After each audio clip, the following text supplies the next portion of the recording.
welcome everybody. Thank you for coming. This is our fourth talk on electric buses. It's our third on electric school buses. Today we have Dana Cruikshank. He's from Beverly. He's a transportation director of the school district in Beverly. And he is going to talk to us about their experience with electric school buses. They just started to implement them. They have them from Highland Electric Transportation, which is a turnkey approach to electric school buses. And it's also budget neutral, so it doesn't cost any more. It's pretty similar in cost to leasing diesel school buses. So welcome, Dana, and the floor is yours, and he is just going to talk about school buses and then take questions and answers. Hi, everybody. How you doing? I'm very familiar with Gloucester. Actually, my first ride ever in an electric bus, although it was a print, but was from Gloucester. All right. We had some buses up there that we were, we got an opportunity to go on. And for those of you who haven't been on an electric school bus or an electric bus of any sort, it almost reminded me as a kid of riding on the monorail, down in Disney World. It's got a 2-speed transmission, and it just has that feeling of driving through Disney World. It's very quiet. It's very powerful, which I was very surprised about. It's got a lot of torque. So it moves with a full load, no problem at all. We started this research for an electric bus probably two and a half years ago with Catherine Barrett, who's our grant director, as well as Mayor Cahill, and at the time, Superintendent Stephen Hershey, and since then, Superintendent Sue Chirochek. Been a lot of fun, been a lot of work. Highland Electric came in very early, and they've been wonderful to work with, and I'll talk a little bit more about them in a bit. The bus itself, we have one right now. We have a second one coming, and our mayor would really like to see our entire fleet be electric. There's some tough situations with that, with vans and smaller buses that don't produce energy like the bigger buses do. Like, for those of you who don't know, the Julie bus that we have, it actually sells power back to the grid. So it can charge power up through our charging system, and they are able to sell it back. So a lot of the money that makes it affordable is from them, Highland Electric, selling the power back to the grid. I don't know how it works technically. I'm a transportation director. I know how to get kids to school and how to pick them up. But that's kind of the gist of how that works. It's very new to everybody, myself included. And I will tell you, the bus itself has had very, very minimal problems. We've had it since the first part of September. We couldn't get it registered because of COVID until almost the middle of October.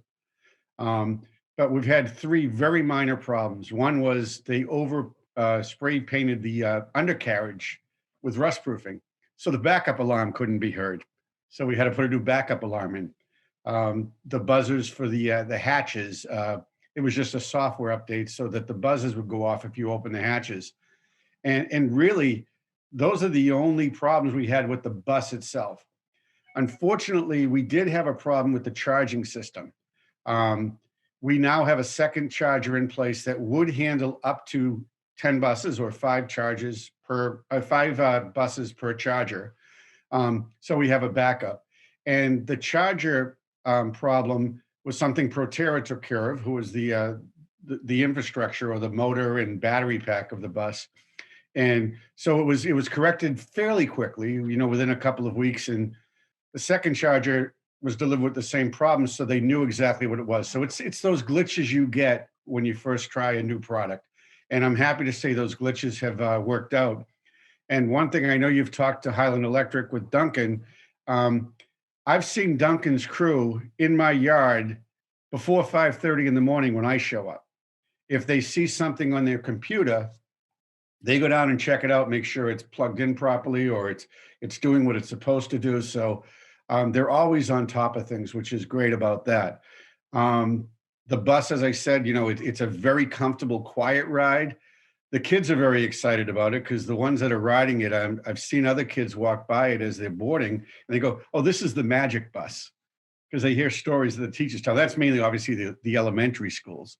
But it's a lot of fun. And I actually would be happy to invite you folks down sometime if you'd like to take a ride on it. Be happy to take you around and see what you think. Obviously, the diesel smell is one of the biggest things. Now, at our middle school, we have 20 large buses at the end of the day, not counting our smaller buses or our vans that go out from the same location at the same time. And when I give the call to start them up, there's obviously a lot of diesel fume. And I walk through the buses, and almost every time I go through, they go, "Oh, I just can't wait to get rid of that smell." So this is a big step in the right direction for that. Also with our fleet, we've converted some of our vehicles to hybrid. So we have 3 vans and a minibus that are hybrid. They have like the regenerating braking system, so they'll actually do some charging while they're doing that, and they've got more horsepower, better fuel efficiency, and you save on the brakes because of this regenerating brake system. Now, the big electric bus has that same braking system.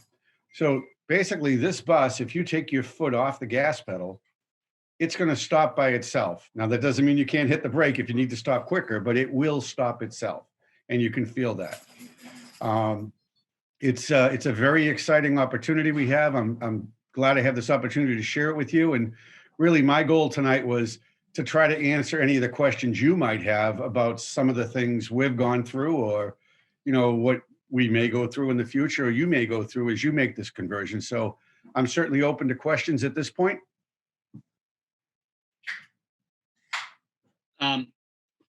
I think one of the obvious questions is, what's your transition plan? How do you intend to phase it in?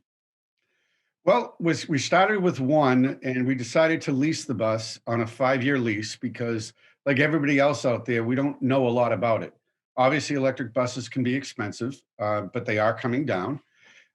We were fortunate with Highland Electric that they were awarded the Volkswagen grant that we had pursued with them. I don't know if you're familiar with that, but so what it did is it made it possible to purchase this first bus with this charging system, which is not cheap either. The charging system is over $50,000, which will handle up to 5 buses, for a little bit more than a diesel bus. A diesel bus costs, slightly under $100,000. And this first bus we were able to get for $25,000 a year on a 5-year lease. We certainly have an option to purchase the bus after that 5-year lease, and we'll kind of see where it goes from there. Our second bus we did as a 10-year lease. And surprisingly, at a 10-year lease, it's actually a little bit more because I don't know all the infrastructure and things that go along with it. Catherine Barrett and Mayor Cahill might be a little more informed with that stuff. But so it's $26,000 per year for 10 years for the second bus. The batteries, they're supposed to last 8 to 10 years. So we'll kind of see that. But one of the good things about this plan is everything's included. With our leasing arrangement. We don't pay for electricity. We don't pay for maintenance. We don't pay for windshield wipers or headlights. Everything is covered. So basically, that is what our cost is. There's no fuel, obviously. There's no emissions. The mayor could probably outline his plan. I mean, he would love to have our entire fleet all electric next week. But let's face it, that's not in the cards.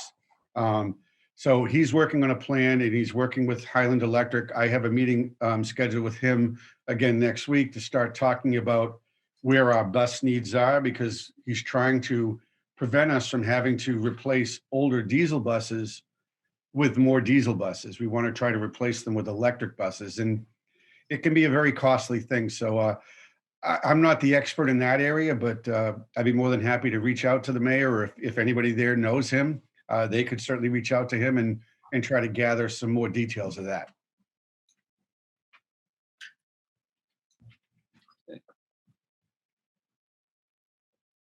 So did you seek out Highland, or did Highland come to you?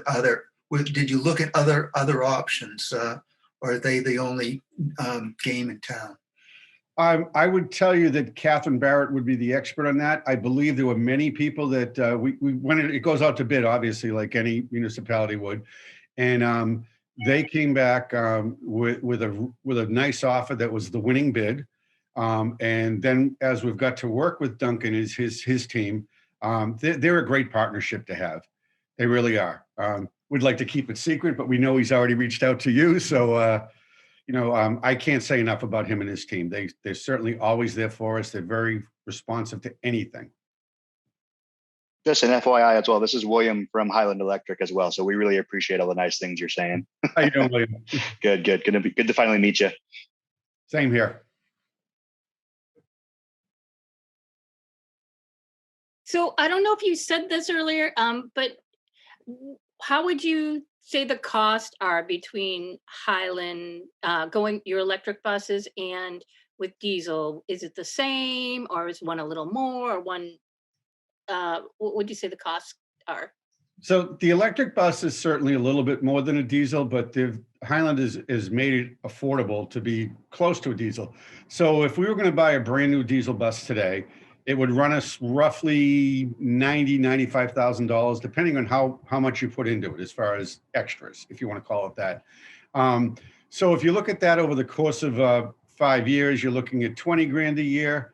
With our first bus, we're looking at 25 grand a year for 5 years. The difference is we don't own it at the end. Like our buses, we've always purchased with the right to own at the end. So after 5 years, we own it. With this being our first bus and taking on, this bigger expense, we chose to do the leasing route because, like any of us, we don't really know how great these buses are or aren't going to be. So far, knock on wood, so good. So that's the approach we took. Well, with like, you don't have to pay for maintenance or fuel cost with this, right? So does that kind of bring down the price of the bus too? It certainly does. Yeah, so we did an analysis of our entire fleet. And then what I did, like we have 46 total vehicles. Some of them are spares, obviously, some of them are specialty buses for athletics. So we took just the group of full-size buses that are used every day and that are used for athletics and field trips, did an average mileage on all of them, which ended up being about $10,000 miles. And we took the fuel cost involved with that. I don't have those figures in front of me, but it ended up being that that also was certainly a big savings to not have any of that. Now, granted, with a bus, brand new, you do have a warranty. So we get paid from Thomas, who is the builder of the Julie bus, for any warranty work that we personally do with our own mechanics. But this bus, like if we have to have something done that we can't do, Thomas will take care of it. If it's something we do, Highland or Thomas will reimburse us for our mechanics time as well as the parts. So the cost certainly does lower there. And I know the gentleman from Highland is here. He might be able to give you a little bit better breakdown of that. I wasn't 100% involved. I mean, I've seen it all, but it's been so long since I've seen it that I don't have it fresh off the top of my head, so to say. All right. And then you're selling, so do you get to sell back to the grid with the batteries and how to charge and everything? Is there a way that you're getting reimbursed or? As far as selling back to the grid, Highland Electric owns the charging system. Highland Electric owns the buses. So they're giving us free electricity and they're selling the electricity back to the grid. So that's something that Highland Electric owns. So they get the benefit from that. So we're not receiving that, but we're not paying any fuel. All right. And then, so I have a question about energy. So did you pick where you wanted to get the energy from when you have the charging stations? If you could get it from a renewable source, where do you get your energy from to charge the batteries? Do you know that? Right now it's through National Grid, Mm-hmm. Who's our local utility company. And that again, unfortunately, is something that I'm not fully involved in. I run the transportation company, so I'm transporting the students. I know about the bus, how the bus is set up, the infrastructure. Highland Electric could help you with that more. The mayor's office or Catherine Barrett, who I'm not sure if you know her, but she's a world of information for that kind of stuff. So I know what they did. They dug a hole, they put a transformer, they dug a trench, they put the charging stations and then the dispensers. And I saw them do it. It's beautiful. Looks like 2 giant refrigerators that say Proterra on them. I have a question for William, I guess. Beverly is collecting their own fleet, and they've always had their own fleet. How does your company deal with people who have a lease with another company that they just want to lease the buses? They don't want to own them. They just want to lease them for, I want to change my lease from this company to your company and I want 30 buses. Can you do that given all your other projects that you have going, like the one in Maryland with 300 buses? How do you do all that? It's a good question, Susan. So let me ensure that I understand the question. So, in terms of leasing from other companies, so Highland does take ownership of those buses. So whatever lease agreement is currently in place, that would be up to our account management team to transfer that ownership. And I'm not sure the particulars in terms of how that works. There's a lot of red tape and there's a lot of contracts that need to be signed, especially in regards to legal. So I'm not sure if that answers your question. Does that help at all? Okay, it helps a little bit. Let me see if I can rephrase it. I have a school system and I rent my buses for 3 years and then I sign another lease. So if my lease comes up with the people that I've been doing business and want to transfer it to you, does it just happen like overnight? How long do you have to start preparing for that? And can you do it all at once, or how do you do that? Yeah, I'm not familiar with that, unfortunately. That is a kind of a more of a contractual lease and kind of question for our account team. But what I'll do, Susan, is take note of that, and we'll have an answer for that question for you. So I apologize. I am just a full disclosure too. This is only my second week on the job, so I do apologize if I don't have all the questions. But I am kind of well versed in sort of the overall structure and the electricity and how things get set up. But in terms of very particular nuances, I'm not fully up to speed yet. So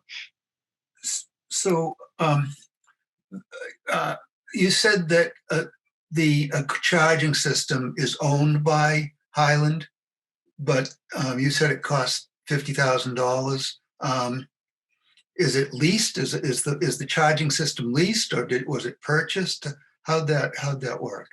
That's all part of our leasing agreement with Highland. They own the charging system. That figure is what it cost them to put that first charger in with the infrastructure that was involved to do that. But it's all part of our lease. But they own it. They sell the power back.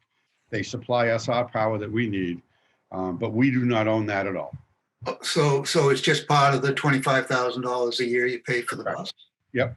And when you say that the maintenance is you have your own maintenance people do things like change windshield wipers or tires or that sort of stuff. But if there's something more technical, I know in Gloucester, I'm not sure our maintenance person is familiar with electric buses or anything that might go wrong with those. Well, how does that work when you have a problem that's beyond your capacity? So fortunately, we actually have a brand new mechanic who came on in December, and he has a background with some electric buses, which is good. But prior to that, the bus is a Thomas-built Julie bus. So Thomas, which is located right in Tingsboro, services the buses. So anything above and beyond what we can do, they either come right to our lot and take care of it, or if they have to, they pick up the bus, they take it out to their lot, they repair it, and they bring it back. Fortunately, they haven't had to take it out of our lot at all.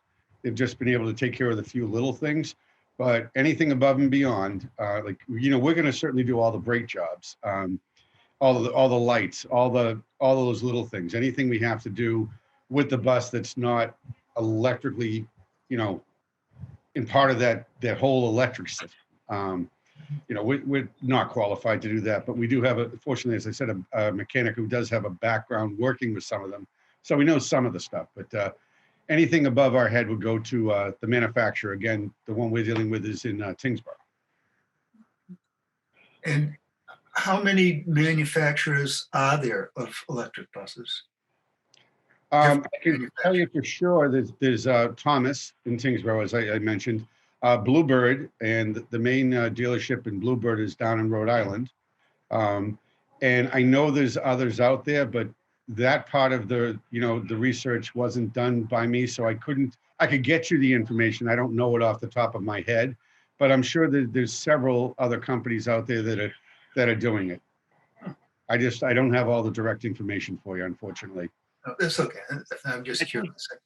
This is Dick. I was here when we heard the president of Highland give his pitch, and basically the way to think of this is like you're buying a service, you're leasing this, and they guarantee the cost will not be over your current lease of conventional diesels. So it's a little bit like if you're putting solar on your house, you can buy them outright or you can lease them. And if you have enough capital, it's probably better to buy them and service them since the maintenance is so low. But most people don't have the capital to buy, 30 to 50 buses at 175 a piece. So they lease them and they give all this repair and service and charging as part of their 100%, leasing service. That's the concept. And I think that's consistent with what we've heard from Dana. Yeah. Yep, that's correct. Because we lease our buses. Our lease currently is up in 2 years. But Right. it's for all of buses. It's for all of them, Right. Just another question. How do the drivers like it? Well, there's only been a few drivers, myself included. I'm licensed to drive as well, that have driven it. The only difference really in driving it, other than knowing the procedure to make it move or starting it or whatever you want to call it, is the braking system. It's just something you get used to. It doesn't require any additional licensing through the registry at all, but it's just that regenerating braking system. And I don't know if anybody's familiar with how that works, but literally you take your foot off the gas and the regenerating braking system takes control for you. And it's a very slow, gradual, slowing you down kind of thing. The driver we have driving, it's been somebody who's been driving buses since he retired, so about 12 years. He loves it. I mean, every time, like when we had a couple of like minor things here, like with the charger where he wasn't able to use it, even if it was the middle of the day, he's like, oh, it's working again? Good, I'm going to take it right out. So he likes to get on it. The kids are excited still about it because, it's quiet, and the kids that get to ride it, kind of like it. I enjoy it. I've driven it a few times. Like I said, I'm going to drive it the next couple of days. It's just, it's like that new toy. It's fun. Jonathan, I know from another meeting that we had that it takes some learning to drive these electrical vehicles because of this regeneration, and that you can save a lot of energy by driving it correctly. For example, I have an EV, and if I drive and make sure I coast a lot, I can regenerate it. So I'm like, my mileage only goes, my mile consumption only is 5 miles, for maybe I go 8 miles or 10 miles. So it's really kind of a interesting setup they have, and it's fun to play with if you have one yourself. Anyway, that's aside, but it's interesting. Sue, to add with that too, is like you're going to save on your brake life. You're certainly saving your brake life. Mm-hmm. Less repairs as far as that all goes. If the one thing to consider too, and I didn't mention this earlier on, it kind of slipped my mind, was we're in a cold climate, and we certainly knew that this morning again, that winter wasn't over. So we've got electric heat. Everything in this bus is electric. So does it burn more juice when you're running electric heaters? Of course it does. So our bus is set up, and I don't know if it's called a governor or not. Like a gas engine would have a governor, so you can only go so fast. This bus is set up to go no more than 65 miles an hour on the highway. So by doing that, you're saving battery strength. So then when you throw your heaters into it in the winter, you're going to use more battery strength. So we can normally do 125 miles a day on a charge. We can charge the bus from basically dead empty to full capacity in about 3 hours. But when you run the heaters, that mileage is going to drop from 125 to probably 75 or 85 miles, again, depending on how you're using it. So it's definitely, a setback, but the nice thing about it is you can also program this bus. So this bus is fully warm and ready to go. When that driver gets in that bus, it's toasty. And one little benefit with this as well, because the batteries require cooling, the bus has air conditioning. It doesn't have it for the passengers unless you order that as an option, but the driver has air conditioning. And what driver doesn't want air conditioning in some of the summer heat we get? Adam, are you there? Adam, are you there? No, I guess he's not. Joel's got his hand up. Hi, I'm curious, what sort of tech comes with it from a control standpoint? So a lot of EVs these days come with apps. So for instance, my wife has a Tesla, and I can pull up the app and I can see where it is. And like you said, I can tell it to turn the heat on so it's warm when we get in there. I'm curious if the buses similarly have equipment built into their package that allows you to do other monitoring of the vehicle that one might want from a bus fleet as far as location and status. So I don't know if William, I know you've only been there a couple of weeks. I don't know if you're able to answer that question or not. Are you? Or Yeah, no. So there's nothing yet in terms of the technology. We just had a branding discussion this past week that discussed a possible, opportunity within the application.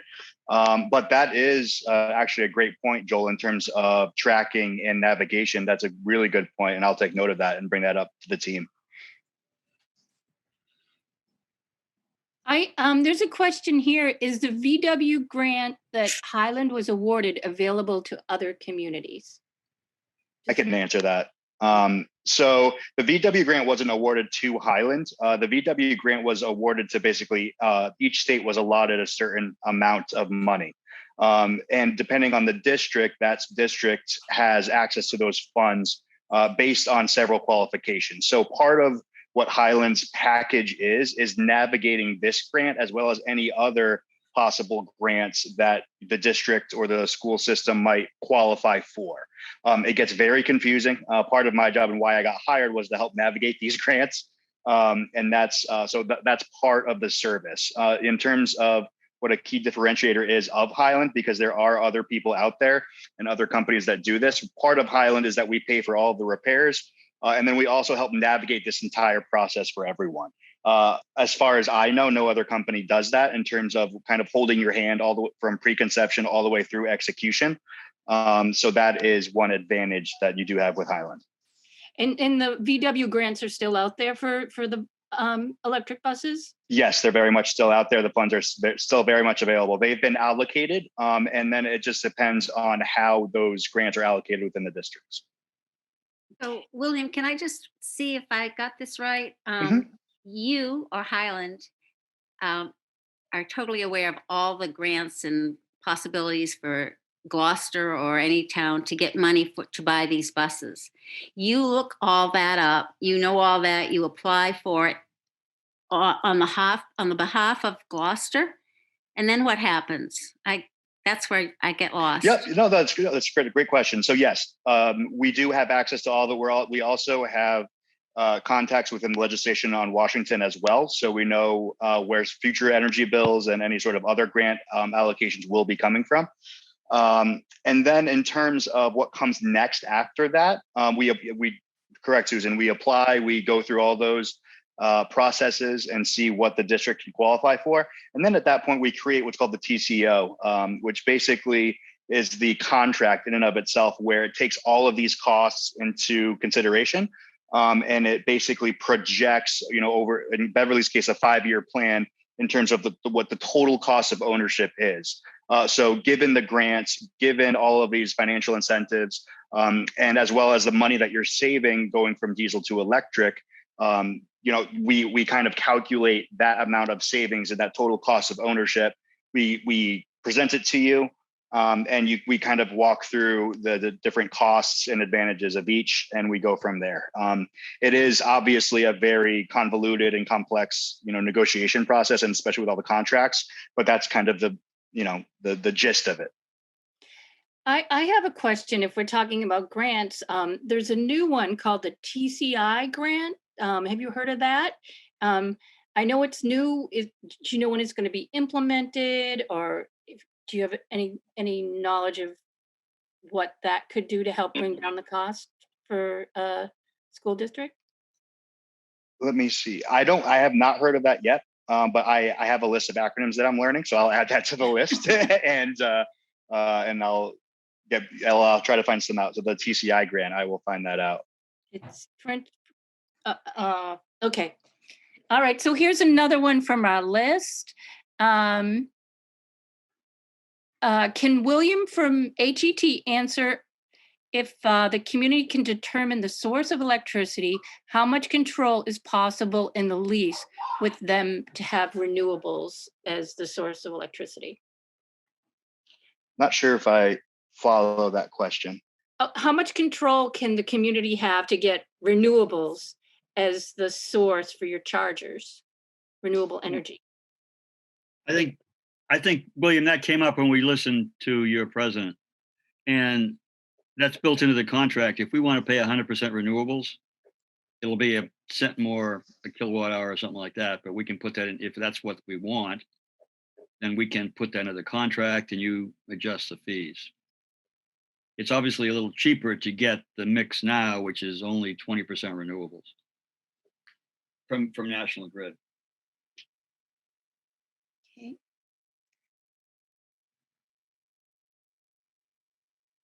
Let's see. Bob Myers wants to know if you can get heated seats. We can see if we can work that into the contract.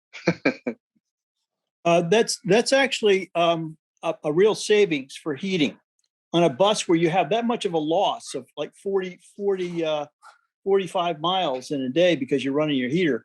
Having heated seats will be able to keep the kids and the drivers warm, and you'll be able to run much less electricity through your heater system. So that's why I asked it, not for the the pleasure of it or something like that. I'm all for it. Do they make those, Bob? Do buses have those? I've never seen one on any bus, but I imagine it might be an option. So the bus that you do have, do you use it just for pick up and drop off of students, or have you used it for field trips or other uses? Well, we certainly can use it for reasonably local field trips in athletic events. Right now, we're still a little bit in a hybrid mode, and like we're not transporting our regular education high school until the 29th. So right now, that bus is pretty much just doing an elementary run and a middle school run, but it will get a high school run within the next 2 weeks. And if each driver kind of like, I don't want to say they own their own bus, but it's their bus. They use their bus for their trips.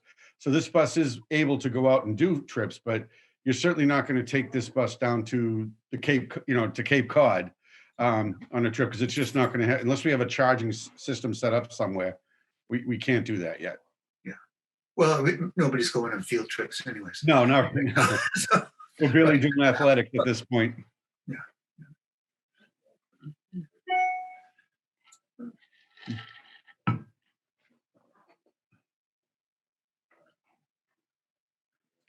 So what has been the general community reaction to implementing electric school buses? How do the parents feel about it, and in the community?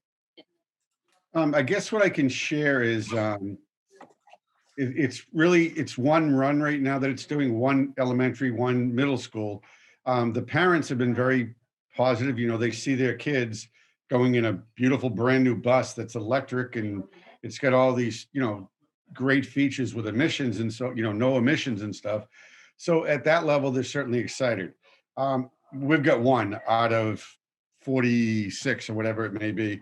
So the excitement level's not necessarily there 100% yet, but we had a great turnout for our grand opening of the bus. A lot of communities came, you know, to that event just to, you know, kind of check it out and see it. We've actually had our entire fire department come down to the bus and learn all the features, the safety features, and how do you, God forbid it is an emergency, how do you shut the high voltage off so nobody gets hurt?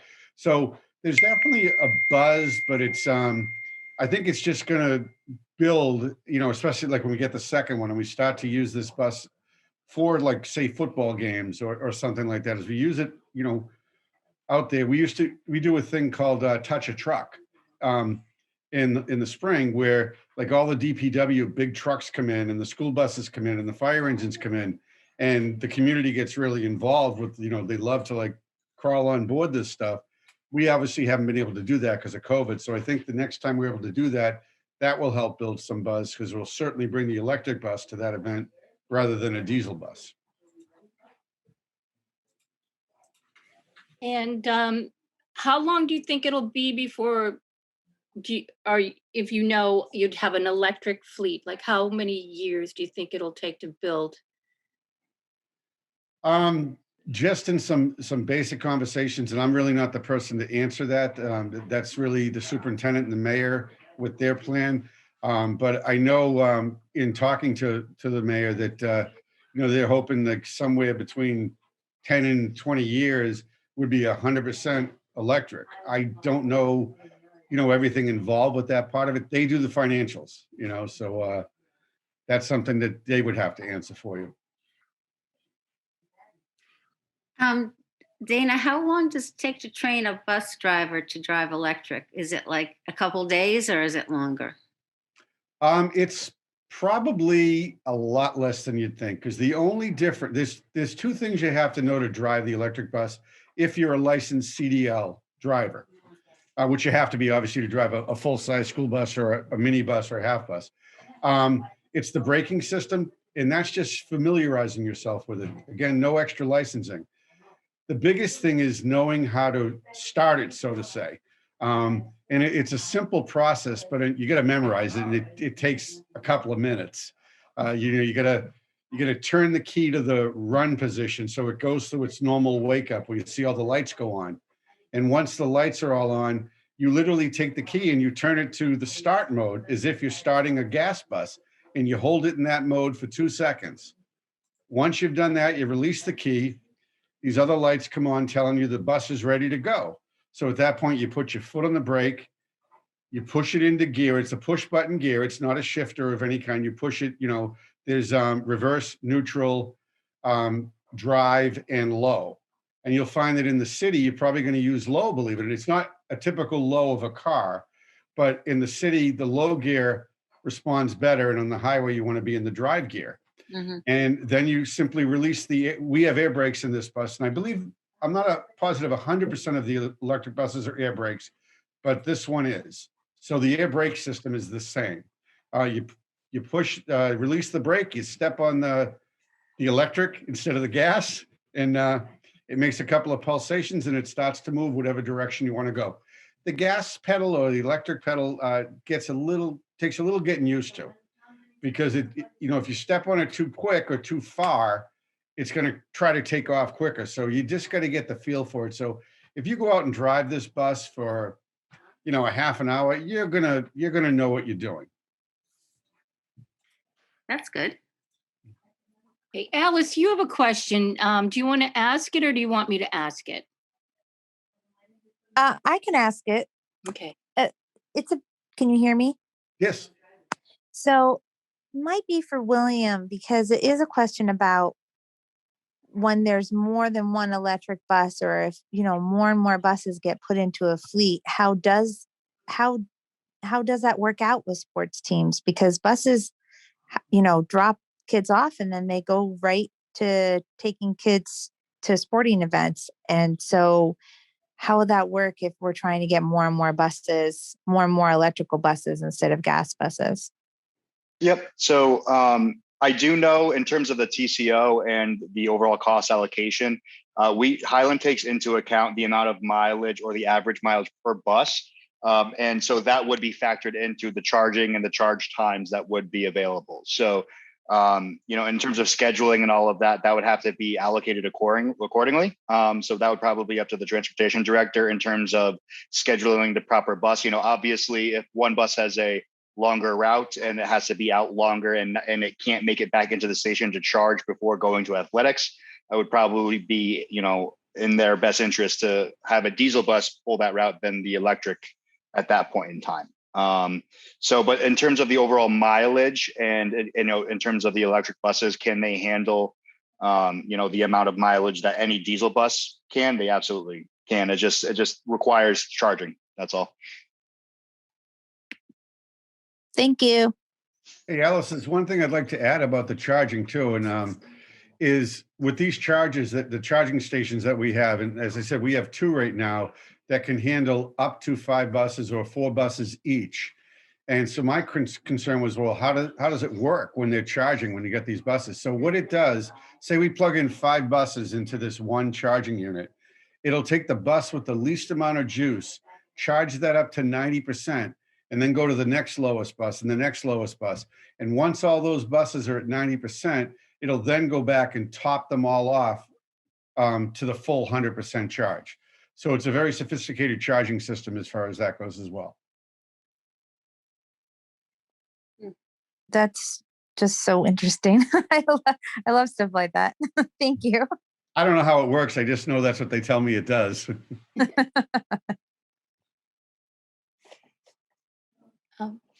Is the noise on the bus, like, is that a factor? Like, is it a lot quieter than a diesel bus? And is there any kind of danger of having it be too quiet, or is it just loud enough? So the buses are very quiet. The first bus I went on, as I mentioned, up in Gloucester, was the transit bus, and there were probably 40 adults on this bus at the time. And we were all having conversations amongst ourselves, and very easy to hear us. Now, I'm not 100% sure, but I was told by someone, maybe William, you can answer this. I believe this bus has some sort of a noise generator, because it's so quiet that you could easily walk out in the street and not hear it. But I believe it has something. I don't know. Do you know that for a fact? No, I have actually not heard of that. I do know the buses are substantially quiet, but I have not heard of a noise generator. That's another thing I will inquire about, because that is interesting. And I'm not saying that's 100% true, but I did hear that from a couple of people, and I heard it when we were doing our kickoff. And so I was like, wow, that's great, because who wants to walk in front of a moving bus? I think cars have them. I know mine has a backup noise. It always makes a noise when I back up. Yeah, we definitely have that on every bus. That's a requirement. But as far as going forward, I guess we'll research that for you and let you know what that is for sure.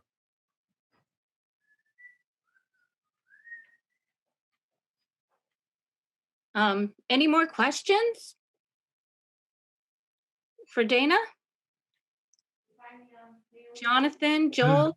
I had a question for Jonathan. When did you say, is it 2 years or 3 years that the bus contract ends that we have? 2 years. I mean, it's the rest of this year and then 2 years. Uh-huh. Okay, so it's, yeah. So I have a question for William. What's the planning time for a community that wants to do this? I mean, how much of a lead time do people have to start talking to make this happen? Is it like they can wait a couple of years or a year and then start, or what's the deal? Yeah, that's a great question as well, Susan. So from my understanding, it takes any minimum of 3 to 6 months in terms of scheduling from preconception to execution. I think we were on a call with Proterra the other day, and, we were at a school board meeting as well. And the school board asked, when's the soonest, if we get off this call tomorrow morning, we put an order in, what's the soonest we can get a bus? A lot of it is due to the demand that the buses have. So in terms of what they have in stock and what's coming down the pipe, but I would say minimum 3 to 6 months. And that includes charging stations being dug up and put in? Yeah, that includes, so that includes in terms of the bus being delivered, and then in terms of, all of that. It includes a TCO, but again, it can vary by district just because, it depends on what the school bus provider has, right? So it could be, a lot longer, but, I do know that it is possible in some territories to do between 3 and 6 months. I can add to that, William, too, is once our transformer was installed by our bus depot, which took a few weeks to get, set up and ready to go. Once that happened, the charging systems are like hooked up in a matter of days, because once that initial infrastructure is done, you've got everything there you need to continue to grow. So then it's just a matter of, okay, well, I need another dispenser or another charger that's going to handle 5 dispensers. Everything's there. So it's a lot easier, a lot quicker process, but it's the initial infrastructure that takes the time. And that's with National Grid. And how long did you have to wait for that? I don't know if what I would tell you would be a fair assessment, because we knew we weren't going to get our first bus until the summer of this past year. So they didn't, rush out and dig the trenches and stuff, but they had it all in. The charger was in before the bus was in. And then we put the second charger in well ahead of because we only have one bus, and now we've got 2 chargers that can do 10 buses or 8 buses, whatever it may be. But we're prepared to grow for the future. So what Highland did is they prepared to grow this and be able to make it, affordable and ready to go. Mm-hmm. And that's one of the biggest things, Susan, is it costs the same, if we dig a hole, we want to dig a hole once, right? So to set up all of those charging stations for 10 buses is more, fits economies of scale versus just setting it up for 1 or 2 buses and then having to redig the same hole for more money, right? So. Okay. I have a question about charging. Okay. If it's okay. So you said your charging station, one charging station will do 5 buses. But then the way you described it is if one's really low, it does that, and it'll do that one first, et cetera. So, and you said 3 hours to charge a bus. How long does it take to do 5 buses on one charging station? Is it 15 hours? Well, normally you're not going to let a bus run down to empty. So if you do a normal bus run is 50 to 60 miles in a day for us anyway. I don't know if that's the same for you.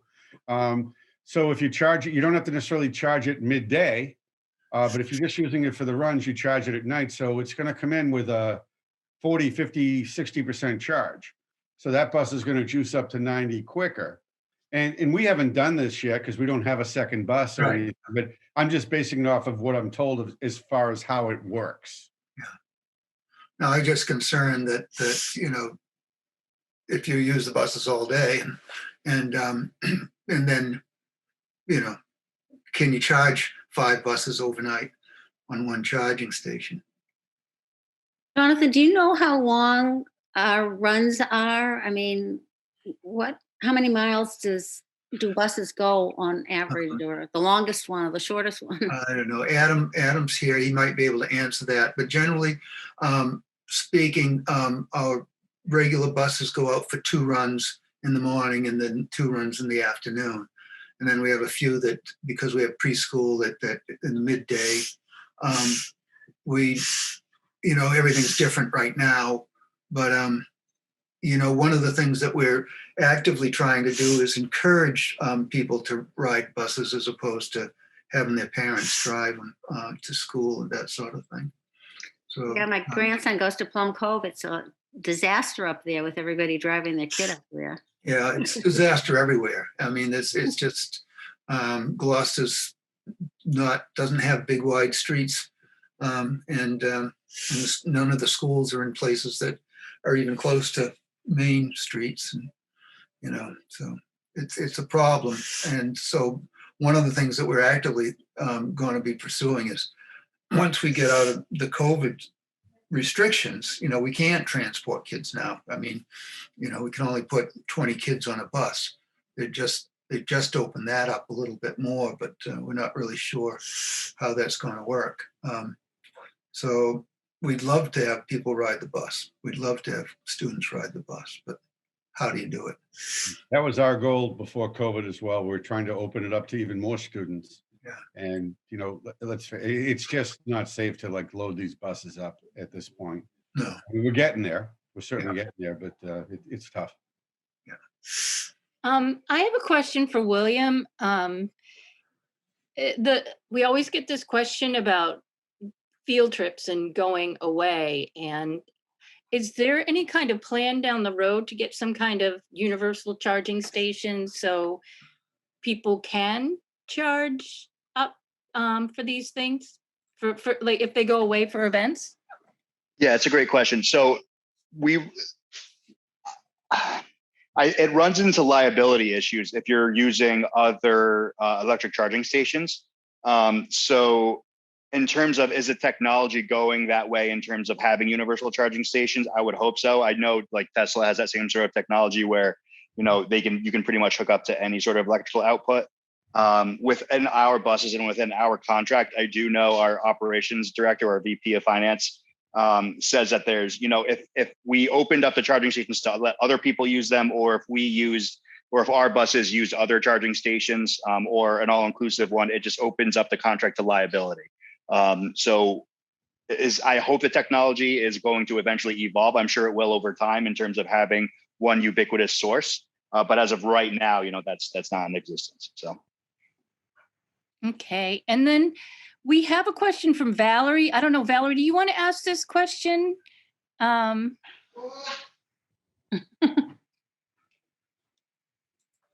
I could ask it. Oh, hi. No, I'm sorry. I had to unmute. Yeah, no, I read that Jennifer Granholm was a big investor in an electric bus company. And I just wondered what you thought that the federal government would be doing in the next few years to support electric school buses in particular. What will be the federal policy and funding stream that you guys anticipate at Highland Electric?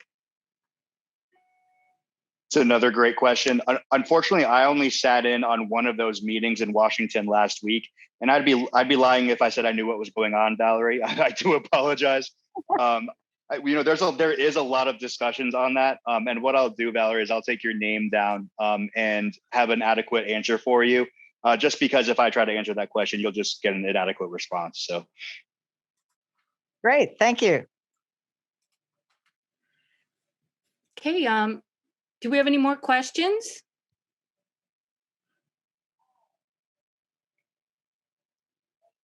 No more questions. Okay. All right. Is there anything else you want to say, Dana, about your experience with electric buses in Beverly? I would just say that for the most part, it was very positive. I'm looking forward to it growing even further. I enjoy the relationship, as I said, with Highland. They've been a great support tool for us. Again, if anybody, out in Gloucester has any questions for me in the future, feel free to shoot me an email or give me a call, and I'll just throw it out one more time. If you'd like to come down and actually see the bus and maybe go for a short ride, I'm more than happy to take you. Great. Thank you. Thank you, Dana, for coming. Thank you very much. We really appreciate your input. Thank you. You're very welcome. Thank you. You too, William. thank you all. Enjoy.